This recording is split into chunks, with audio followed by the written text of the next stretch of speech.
할렐루야. 오늘 금요일 새벽에 오신 여러분 환영하고 축복합니다. 오늘 열왕기상 8장 말씀을 통하여서 본질에 충실한 교회라는 말씀으로 우리가 은혜를 나누고자 합니다. 성전 건축이 이제 완성이 되었습니다. 솔로몬 성전이 건축이 완성이 되어서 다 성전 안에 금과 은과 좋은 것들을 다 집어넣었습니다. 성전 건축이 아름답게 다 완성이 된 이유 가운데 이제 무엇이 들어가야 되겠습니까? 집을 잘 지었죠. 집을 지었으면 이제 누구를 초청해야 되겠습니까? 주님이 들어오셔야 됩니다. 주님의 역사가 들어와야 되는데 주님의 임재는 무엇으로 인해서 들어올 수 있느냐면 하나님의 말씀이지 않습니까? 그 말씀을 상징하는 하나님의 언약궤가 나왔습니다.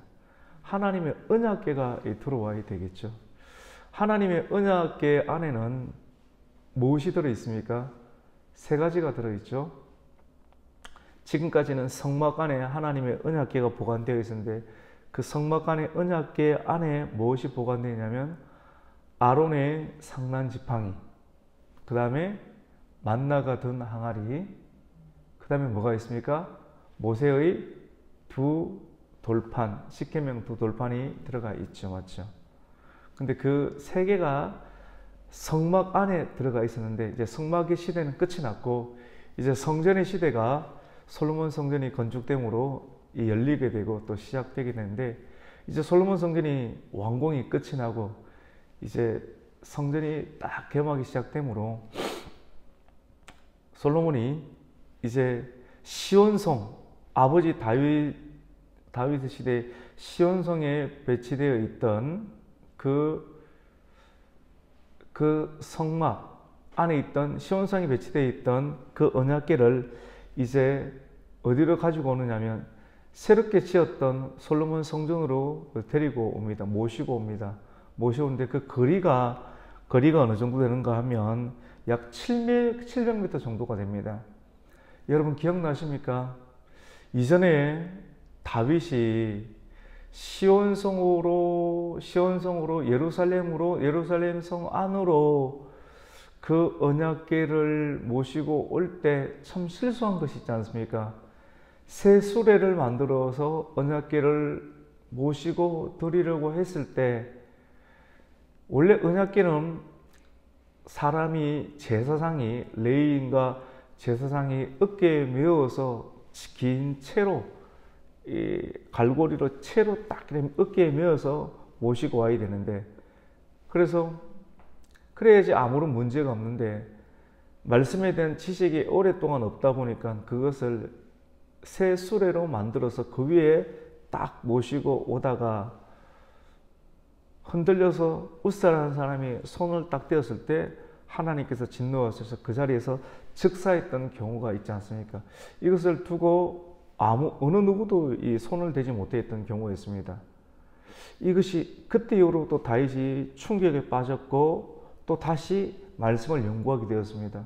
왜 이런 일이 있는가? 나는 좋은데 하나님을 더 가까이 하고 싶은데 근데 하나님이 어떤 분인지를 알고 가까이 해야 되는데 내 감정으로 하나님을 가까이 했을 때 감정으로 하나님을 아는 지식이 없이 내 감정만으로 가까이 하게 됐을 때 사람이 죽어나가는 일들이 있게 됐다는 것을 알게 되었지 않습니까? 그때 다시 말씀을 연구하고 레위기를 연구하고 신명기를 연구하게 되면서 아하, 말씀을 알아야 되겠구나. 이 언약궤는 새 수레에 싣는 것이 아니라 제사장이 어깨에 메는 것이구나 하는 것을 알게 되었고 그때부터 다시 하나님을 가까이 하게 돼서 조심스럽게 어깨에 메고 예루살렘 성 안으로 넣게 되었던 것을 보게 됩니다. 그래서 오늘 본문에 보면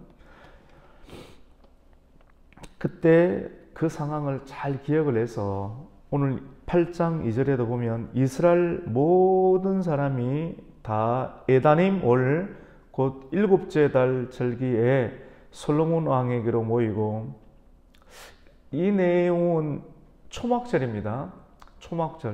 초막절은 이스라엘 지파 사람들이 광야 생활을 기억을 하면서 출애굽 시대 하나님께서 은혜 가운데 장막절, 초막절을 딱 마쳤다는 것을 출애굽의 은혜를 기억하면서 그 시기를 잘 기억하면서 초막절에 이 이스라엘의 궤를 옮겼던 것을 생각을 하게 됩니다. 그래서 3절에 보면 이스라엘 장로들이 다 이름에 제사장들이 궤를 매니라 라는 내용이 있죠. 맞죠? 3절의 내용에 제사장들이 궤를 매니라. 우리 4절을 한번 읽겠습니다. 시작. 여호와의 궤와 회막과 성막 안에 모든 거룩한 기구들을 메고 올라가되 제사장과 레위 사람이 그것을 메고 올라가매. 이렇게 메고 올라갑니다. 다윗이 범하였던 실수, 그때 우사가 죽어 나갔던 일들이 분명하게 있었기 때문에 아버지가 범했던 그 전초를 밟지 않는 솔로몬의 그 지혜로운 모습들을 보게 됩니다. 그래서 긴 채를 만들어서 그 갈고리 고리 사이에 넣어서 어깨에 메었죠. 그래서 요단강을 건널 때도 제사장들이 어깨에 메고 요단강을 건넜던 그런 말씀들을 읽으면서 하나님과 함께 동행했던 것을 보게 됩니다. 그래서 오늘 말씀 가운데 보면 채 내용이 굉장히 많이 나옵니다. 우리 채 내용 한번 잠깐 봤으면 좋겠는데요. 우리 6절과 7절 한번 보겠습니다. 6절과 7절 읽습니다. 시작. 제사장들이 여호와의 언약궤를 그 초소에 메어 드렸으니 곧 성전 내 지성소 그룹들의 날개 아래라. 그룹들이 그 궤 초소의 위에서 날개를 펴서 궤와 그 채를 덮었는데, 맞죠? 채가 길므로, 우리 8절 답을 읽습니다. 시작. 채가 길므로 채 끝이 내소 앞 성소에서 보이나 밖에서는 보이지 아니하며 그 채는 오늘까지 그곳에 있으며, 이 채 이야기 나옵니다. 그 채 이야기를 중점적으로 많이 두고 있는 것입니다. 그래서 제사장들이 메고 올라갔고 난 것을 확실하게 보여주고 있는 것입니다. 그런데 여러분, 이 궤를 확실하게 메고 왔는데 오늘 말씀은 교회의 본질에 충실한 교회, 솔로몬 성전을 딱 지었는데 솔로몬 성전 가운데 이제 언약궤를 채에 딱 메어서 제사장들이 어디에 두었다는 것입니까? 그 성전의 가장 중요한 방이었던 지성소, 가장 중요한 지성소 안에 긴 채와 함께 집어넣었다는 건 아니겠어요? 근데 오늘 이제 남은 구절이 하나 남았습니다. 가장 중요한 구절이 남았는데 이 구절 안에 언약궤 안에는 뭐밖에 없었다는 것입니까? 언약궤 안에 원래 성막 안에는 세 가지가 있었지 않습니까? 아론의 상난 지팡이, 그 다음에 만나가 든 항아리. 여러분, 만나는 뭡니까? 하늘에서 만나가 내린 것, 기적입니다. 기적. 우리가 신앙생활 할 때 만나가 든 항아리, 기적, 우리 기적도 우리가 많이 보잖아요. 기적도 경험하죠. 저도 기적도 경험했습니다. 근데 기적은 있다가도 없어지는 것입니다. 그 다음에 아론의 상난 지팡이, 이것 때문에 이 곤이거든요. 곤이. 다른 것은 삭이 안 났지만도 아론의 상난 지팡이, 이것 때문에 곤이도 있다가 없어지는 것입니다. 그 다음에 이 언약궤 안에 뭐가 또 들어있었습니까? 하나님의 말씀의 두 돌판 십계명. 근데 곤이도 사라지고 또 뭐가 사라졌습니까? 곤이, 아론의 두 상난 지팡이 사라지고 만나, 기적도 이제는 사라지고 남은 것은 딱 하나, 두 돌판. 말씀은 사라지지 않았다는 거예요. 이제 남은 것은 이 성막의 시대, 모세의 시대는 다 끝나지만 또 지금까지 계속 남아있는 것은 말씀밖에 안 남아있지 않더라. 말씀만 남아있더라. 오직 말씀만 남아서 솔로몬의 시대까지 남아있더라. 이 말씀 하나 가지고 여기까지 왔는데 말씀이 언약궤에 실어서 솔로몬 성전의 입구까지 들어왔을 때, 말씀을 싣고 들어왔을 때 말씀 하나만 들어왔는데도 불구하고 말씀이 지성소 안으로 딱 결합이 되어 들어왔을 때 하나님의 영광의 쉐키나의 임재가 구름처럼 임하여서 제사장이 능히 서 있을 수도 없을 만큼 하나님의 임재로 인해서 구름이 빽빽하게 시내산에 임하였던 것처럼 솔로몬 성전 가운데 임하여서 제사장이 능히 서지도 못하였더라는 것을 오늘 말씀은 기록을 하고 있습니다. 오늘 9절 보세요. 우리 한번 읽겠습니다. 이게 9절과 10절, 11절 굉장히 중요하죠. 우리 읽습니다. 시작. 그 궤 안에는 두 돌판 외에는 아무것도 없으니 이것은 이스라엘 자손이 애굽 땅에서 나온 후 여호와께서 저희와 언약을 맺으실 때 모세가 호렙산에서 그 안에 넣었던 것이었더라. 그때 이후로 그것만 있었던 것입니다.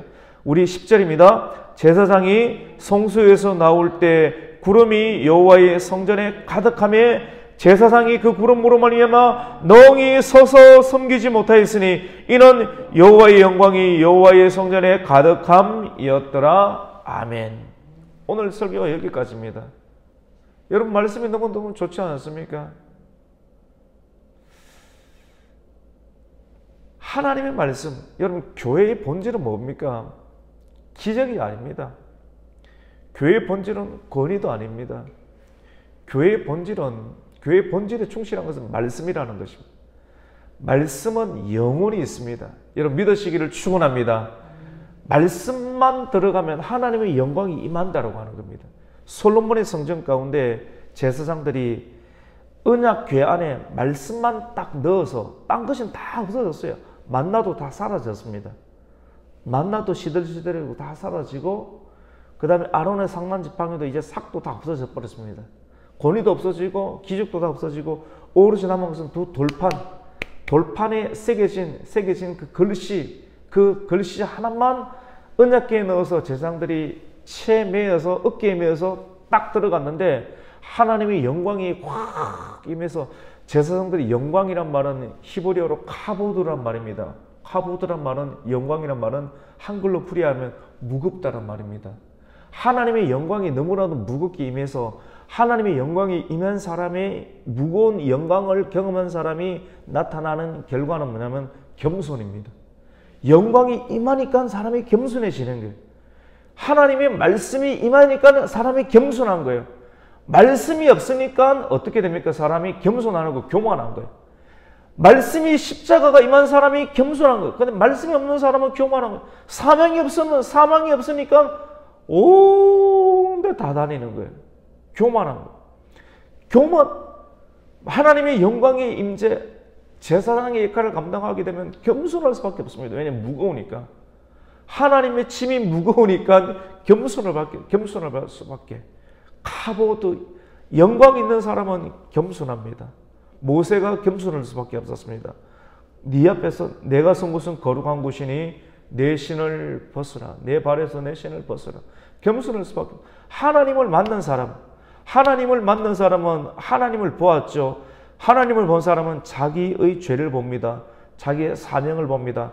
겸손할 수밖에 없습니다. 모든 하나님을 만났던 사람은 하나님을 배웠고 내 죄를 보고 나의 사명을 보았기 때문에 겸손할 수밖에 없습니다. 영광을 보았습니다. 오늘 12절부터 21절까지 내용은 솔로몬의 연설이 나옵니다. 솔로몬의 연설은 쉽습니다. 그냥 하나님께서 아버지 다윗은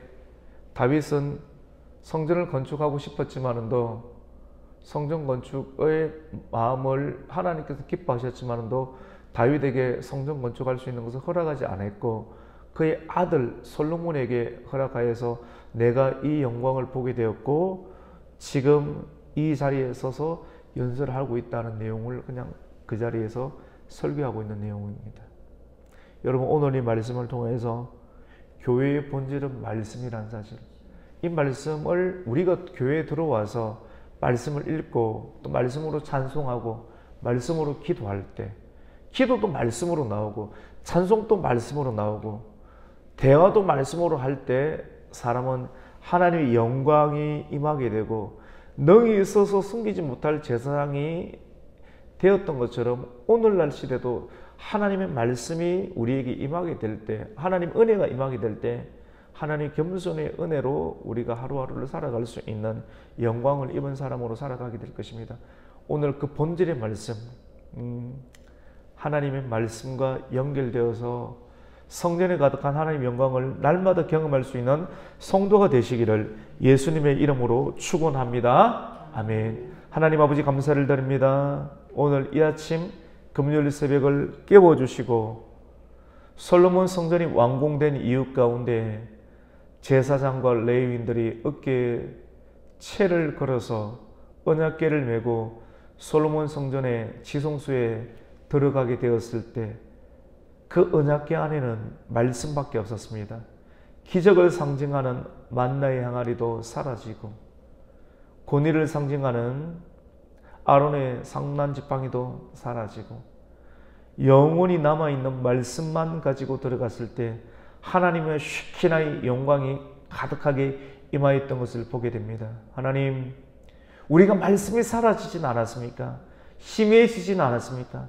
날마다 하나님 말씀을 상고하면서 말씀과 함께 새벽을 깨우며 하나님의 성소를 출입하며 나아갈 때 하나님의 영광이 임하여서 영광의 은혜를 입고 하루를 시작하며 하루를 하나님과 더불어 시작하며 나아가는 하나님의 신실한 종되어 이 하루를 성공적으로 열어갈 수 있는 날마다의 영성이 있는 성도가 되게 하여 주시옵소서. 예수님의 이름으로 기도드립니다. 아멘.